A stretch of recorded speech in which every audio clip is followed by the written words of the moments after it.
You know, I often wonder about the movie Friday, from 1995. Ice Cube, Chris Tucker. In the beginning, with Ice Cube's character, Craig. You go to pour the cereal in the bowl, then go pour the milk in the bowl, there ain't no goddamn milk in the bottle or the carton. Go to throw it out. This Pops catches him. It's like, you better put some water on that damn shit. Is that how life in the hood is?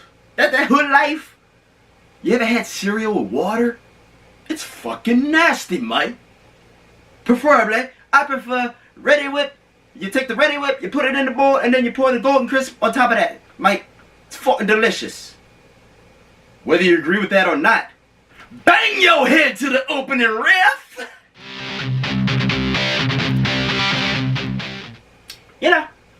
I bet good money that Ready Whip will work on any type of cereal. I've never really tried it myself on anything else outside of Golden Crisp. I bet you it'll work on any cereal. You try it on anything. You can do the Smocks. The Smocks, that's like Golden Crisp, just not as good. You can try it on Wheaties. You can do the Cookie Crisp. You can even try it on Cheerios. Pip Pip Cheerio and all that shit. Even try it a little bit on your Kippers. The Kippers for breakfast, Aunt Helga. Is it St. Swithin's Day already? "'Tis," replied Aunt Helga. What's happening, y'all? It's your boy J-Dub here with The Real Rush, and welcome to episode 19 of The Real Rush, right here on YouTube. How y'all doing this weekend, eh? How y'all livins'? How'd y'all enjoy that Super Bowl last weekend, huh? That great game that we all got to witness last weekend. And even better than the game, I heard, was that amazingly epic halftime show. Yeah, how'd y'all dig all that stuff, huh? I'm just going off of hearsay. I'm just putting out the opposite of the hearsay that I heard. I had no idea what the halftime show looked like. I was sitting here watching WWE, the return of halftime heat during that joint. And that match was epic as hell. Aleister Black, Ricochet, and DC's own Velveteen Dream versus Adam Cole, baby, Johnny Gargano, and Tommaso Ciampa. Yeah, that's an easy match of the year candidate, in my honest opinion. But hey, it is what it is outside of that, ladies and gents. Better luck next football season. Anywho, this ain't no sports show. It's a movie show. So we gonna go ahead and get on down to brass tacks with this week's movie reviews. I want to go ahead and get on down to brass tacks because we put out an almost hour-long episode last week. Yeah. Fun. Very fun. A lot of hard work and dedication went into that episode. A lot of energy. Not sure if I have that same level of energy this weekend. So we're going to try to water it down just a little bit. But if it ends up going another 47 minutes, so be it. But anywho, first up on this week's Real Rush Ticket, we got our boy. I will find you, and I will kill you. I will have revenge. You will be taken. That's right. Liam Neeson's back, y'all. And this is not the latest installment in the Taken franchise. No. Neeson is back in a new tale called Cold Pursuit. And in Cold Pursuit, Liam Neeson, he's back on the revenge train. As so many of his most recent performances have all been pretty damn good. You would think that they'd all be the same by this point, but each of them is different in their own right, and they're each pretty good. Anywho, Liam Neeson on that revenge gravy train. He stars as Nels Coxman. He's a snowplow driver and a pretty upstanding citizen of the small town of Keogh, Colorado.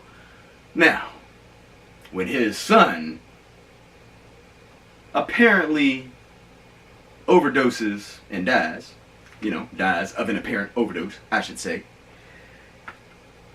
it's up to Neeson.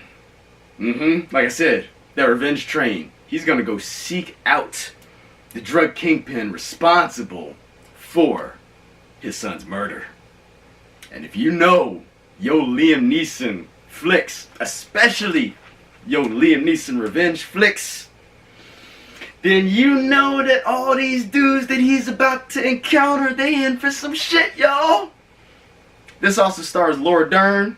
Also got in Emmy Rossum, William Forsythe, and Tom Bateman. I'm sorry, Mr. Forsythe, if it almost sounded like I almost called you Mr. Foreskin. That's not what was about to happen. Billy Forsythe. He's in one of my favorite all-time movies, Virtuosity, which is actually, like I said, the main inspiration behind the Real Rush title. Yet I digress. Now, Cold Pursuit is the remake of a 2014 Norwegian film called In Order of Disappearance. The cool thing about both In Order of Disappearance and Cold Pursuit is that they're both directed by the same man, Mr. Hans Peter Moland. Cold Pursuit is damn good, ladies and gents. Yes, I personally love the style of narrative that this had. It almost had like a if I say Snatch-like feel, is your mind automatically gonna go dirty? Too late, already has. But there's definitely some Tarantino and some Guy Ritchie inspiration in a little bit of this. You'll see what I mean when you see it, because you definitely should see Cold Pursuit. The dark humor in it is the main selling point. It is very well written and awesomely performed, and the black comedic element is just perfect if you have a twisted mind like mine. Yes. So, as I stated earlier in this review, if you're worried about Liam Neeson possibly retreading some of the same old territory as he's done in his last couple films, like with Taken and what was the last revenge one that he came out with? Not necessarily a revenge one, but along the same lines. You had The Commuter, and everybody thought The Commuter was going to be a ripoff of his previous film, Nonstop. At least Liam Neeson's just a badass, y'all. But nah. Do not retread the same territory. It might have a similar plot device, but completely different movie than most of his recent works. Hence, if you're already a fan of this kind of Liam Neeson genre, this is going to be aesthetically pleasing to your mental visual palate, lazy ladies and gents. Don't be lazy. Take your ass to the movies and go see this. Your boy ain't gonna steer you wrong. Go see Cold Pursuit, y'all. Let me let your boy know what you think. I ain't heard back from nobody yet. That's alright. So we gonna keep on keeping on. Because next up on this weekend's Real Rush Ticket. What is next up on this week? We gonna keep on going with the freezing temperatures motif here. Because, Cold Pursuit took place, in the back mountains of Colorado, small suburb of Denver. We're going to go from the small, in the back mountains, the high mountains of Colorado, the snowy peaks of Colorado. We're going to go all the way from there, all the way to the Arctic. Now, if you've heard and or seen anything about this film, you know that it's been highly anticipated for months now, and your boy's about to tell you all about it. About it. It ain't voter time yet. It's about it. We about it. We about it. I guess I'm about it. Anywho, on to the review for Arctic. We got our boy Mads Mikkelsen, as you may remember from such movies as Doctor Strange, and he was recently in At Eternity's Gate. He was on the show Hannibal as Hannibal. In this film, so this is a little bit of a turn for our boy Mads, because he plays a good human being in this movie, except for At Eternity's Gate. He was a very good human being at Eternity's Gate. Yet I digress. And in this movie, he stars as a cargo pilot who is stranded some God knows where, somewhere in the Arctic Circle. He's been there for not too terribly long. He's waiting to be rescued. A couple days into the film, a helicopter finally comes. It's looking good for our boy Mads. But the helicopter crashes upon rescue, and it ends up severely injuring one of the rescuers. Now, Mads Mikkelsen's character is torn, because not only does he have to take care of the pretty badly injured rescuer. The tables have turned. So now he's got to not only figure out a way to rescue the helicopter passenger, but he's torn. Does he stay at his current outpost and possibly await another rescue mission, which could happen God knows when?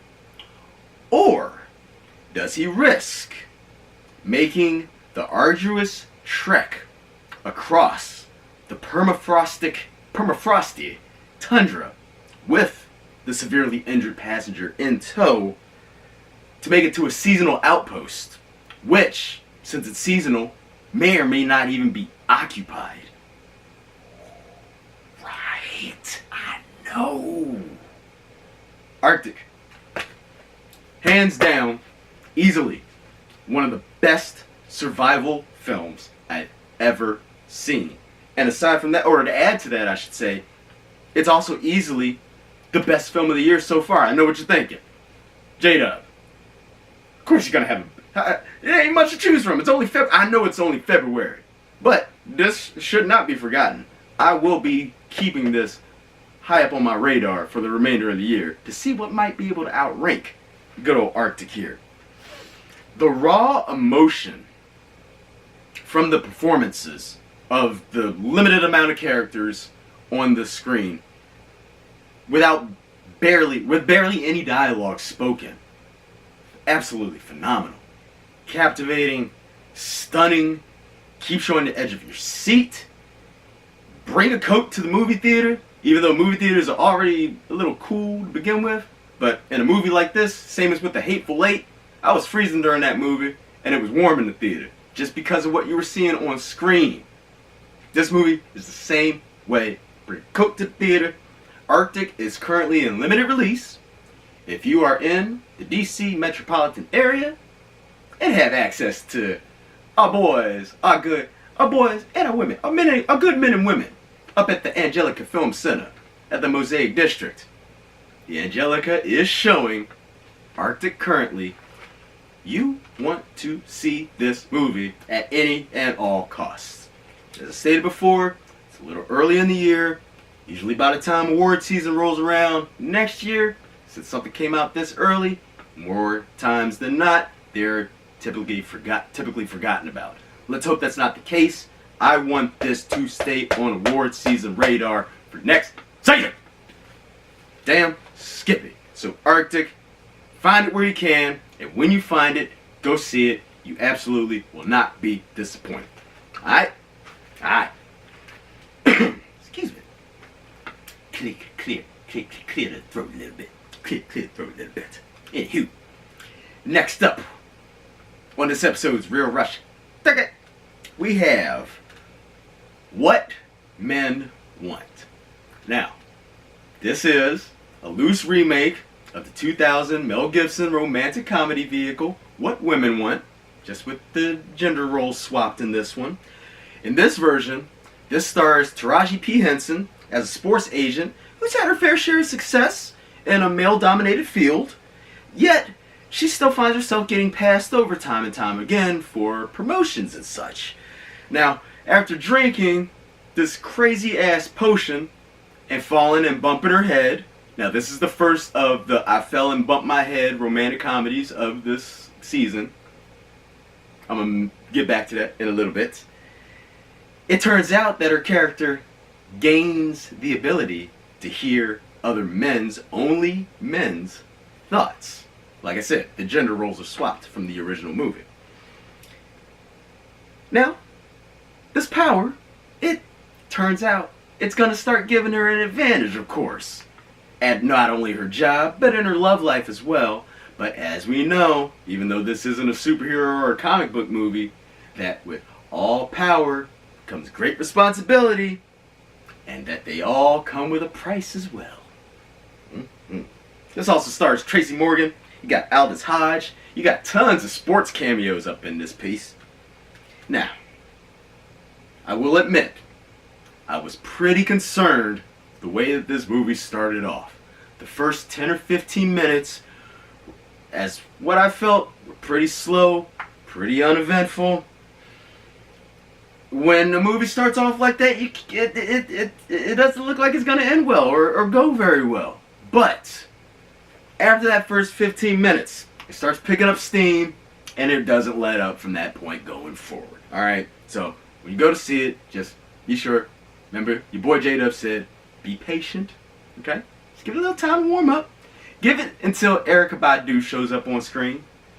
Because not only does she kickstart the movie, but man, Erykah Badu as the psychic in What Men Want absolutely steals the show. She's sitting there quoting Outkast and shit and like chants. Yeah, great. Had me absolutely dying. Let's see. Now, I will say, I cannot compare this to the original What Women Want because I haven't seen it. I know.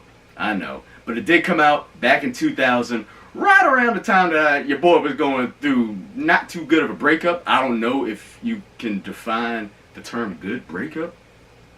So, I wasn't really looking forward to seeing anything like that at the time, and I just really never got around to seeing it. But it does remain on my list of things to see, yet I digress.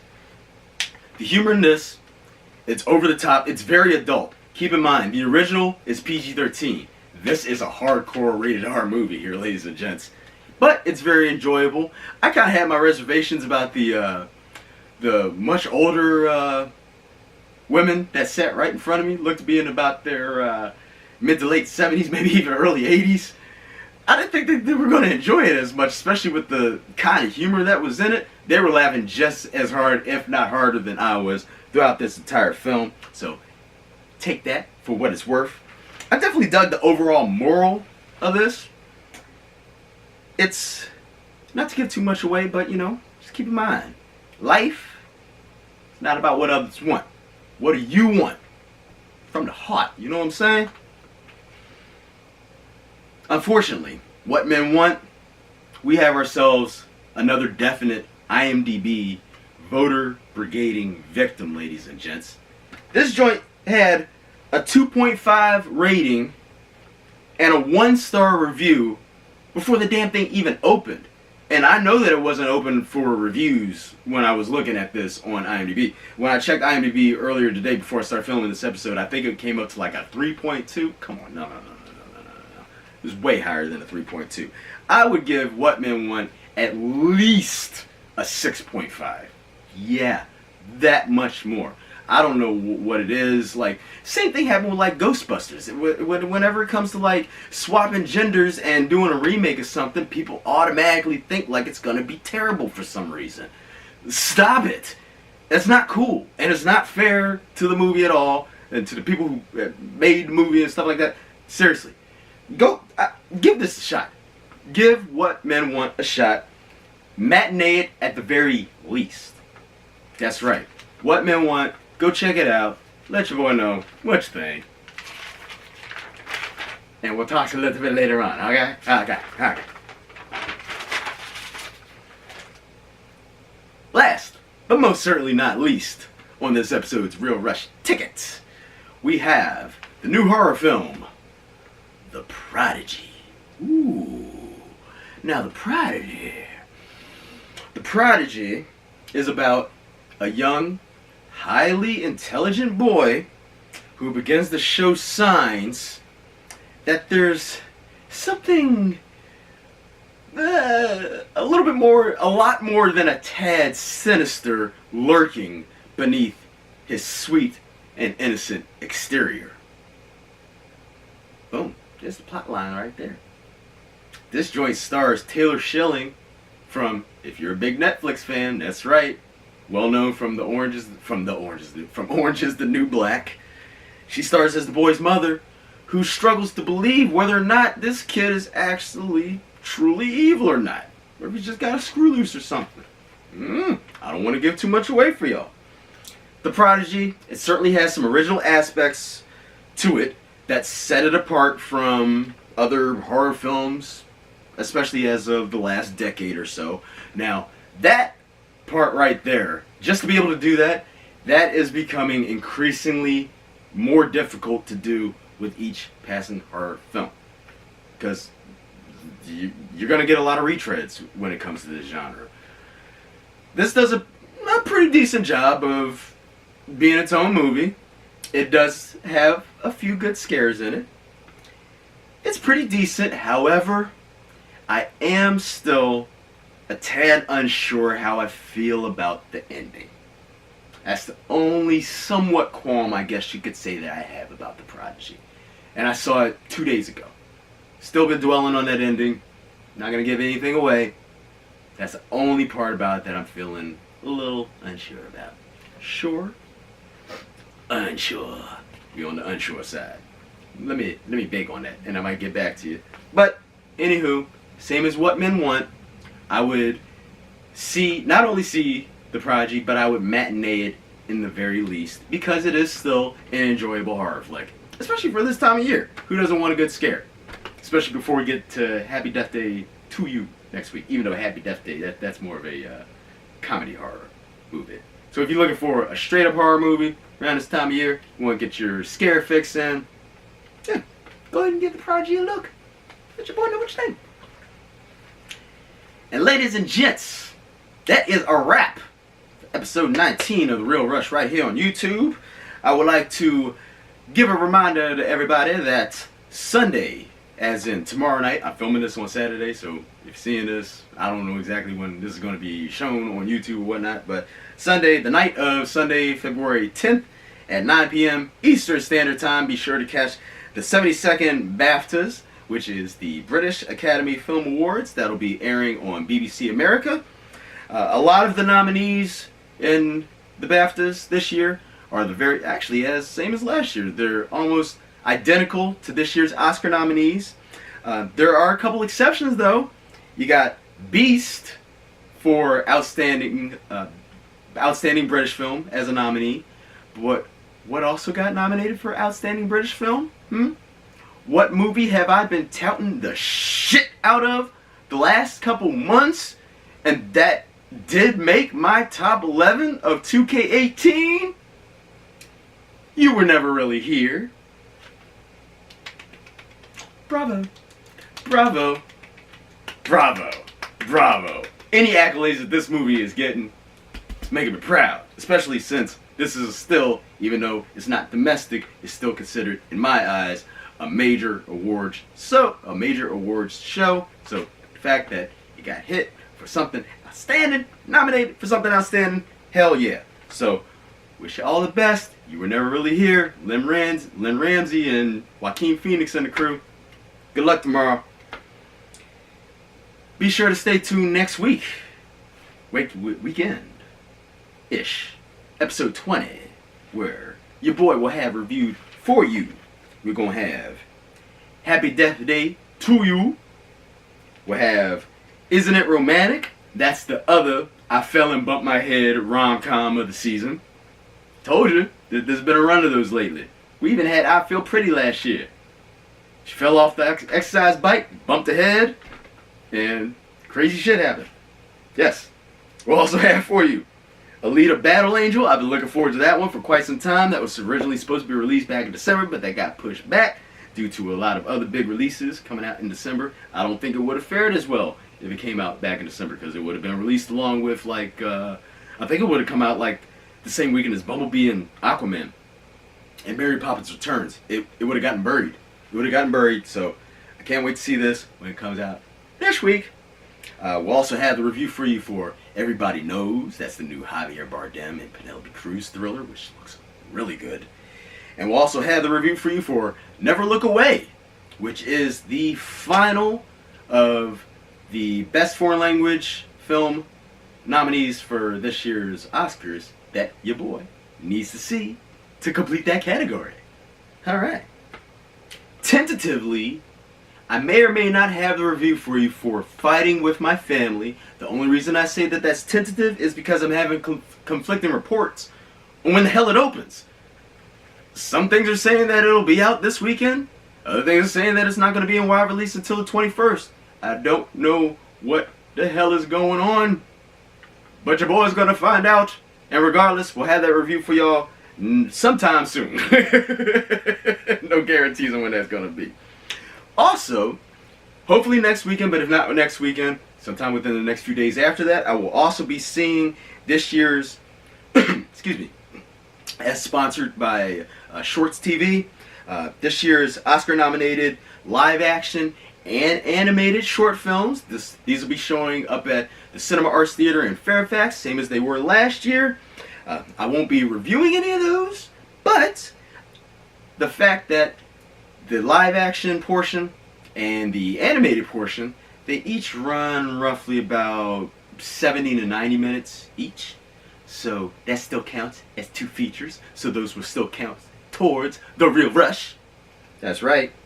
And that means that we'll still be able to get those in to my visual cortex, so I can go ahead and make my picks for those categories for the upcoming Oscars in a few weeks. So bam, be on the lookout for those. But in the meantime, ladies and gents, as always, if you have any questions, comments, concerns, any shit like that, go ahead and type those on into the YouTube page right here where you're viewing this video. Please don't forget to subscribe to your boy's channel if you haven't done so already, so that way you can be notified of new episodes as soon as they hit YouTube. You don't have to wait for the Instagram or the Facebook preview if you wait for that, if you are on my Instagram or Facebook. And don't forget, I would like to still get that custom link. See that? The custom link for my channel? Yeah, I would like for it to read www.youtube.com/TheRealRush someday. I still need 100 subscribers to do that, so help your boy out, please. Please continue to spread the word of The Real Rush, like everybody should be spreading love these days. In the meantime, you can still follow your boy on Instagram for my live movie check-ins as they occur. That is at JDubChampion, #The Real Rush. And for The Real Rush, ladies and gents, this has been your boy J-Dub. Y'all have fun. Love J-Dub. Enjoy yourselves at the movies. Remember, when you're at the movies, you need to keep your lips shut. Seriously. You gotta cut the phones on silent. Turn the brightness down on the sons of bitches. Same goes for the smartwatches. Turn the motion sensor off on that, so it's not blinding people during the movie. You gotta be on time to this shit. I don't know if these dudes were drunk or what, but they showed up like 25 minutes into Cold Pursuit last night. They must have just snuck into the movie from another movie or something. I don't know. Because they showed up to the movie, babbling on and on and on, all through the movie. I tried not to let it get to me too much. But seriously, y'all, have some respect for your other moviegoers. Please. Be on time. And if you're gonna sneak into the movie, at least be quiet about it. Don't make me come after yous. And other than that, ladies and gents, we'll see you next Rush episode!